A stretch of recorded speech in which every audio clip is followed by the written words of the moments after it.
King 5 obtained the surveillance video from the Port of Seattle. It shows just before 1 p.m. on April 8th at SEA Airport, uniformed agents escorting University of Washington grad student Kennedy Orwa and his 13-year-old son toward Gate A4.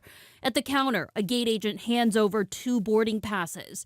The group, including the guards who are armed and wearing what seem to be U.S. Department of Homeland Security patches, walks through the jet bridge just like other passengers. Bring Kennedy home! Bring Kennedy home! This as Orwa's fellow union members gathered near Delta's check-in counter for an impromptu protest. Orwa's case may not be an outlier. Advocates and flight trackers say ICE is increasingly relying on commercial airlines, especially in cases involving children. Unlike the charter flights out of Boeing Field, where detainees are shackled and movements are documented, commercial flights are harder to monitor. ICE might use a small number of commercial flights on a daily basis. Savvy RV is with Human Rights First, a nonprofit that tracks immigration enforcement. We have no visibility or way to track those flights, and there's kind of very little oversight into understanding how they work. Video from Minneapolis shows a similar scene. 5-year-old Liam Conejo Ramos holding his father's hand and a rubber glove balloon,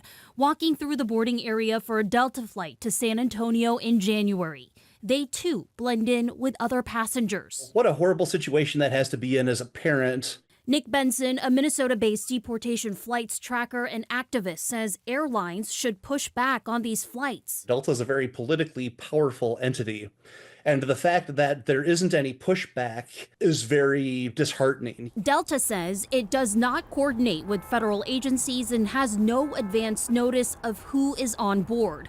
But advocates argue airlines still have power and should be asking more questions. The reason the ICE would turn to those flights specifically to avoid scrutiny of, moving families. There may be a second, quieter deportation system happening in plain sight on flights most passengers would never think twice about. You're looking at other families that are there that are going to have fun on a vacation. I can't even imagine what was going through the father's mind at that time. Just horrible.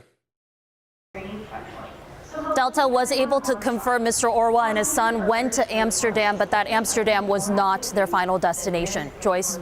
And then you heard back from Customs and Border Protection on why they were not allowed back in Seattle, right? Yeah, the CBP spokesperson told me that Mr. Orwa revealed to them that he had worked previously without work authorization and that he was not allowed back into Seattle for that reason. Joyce? All right. Thanks. Reporting from SeaTac Tonight, Sharon.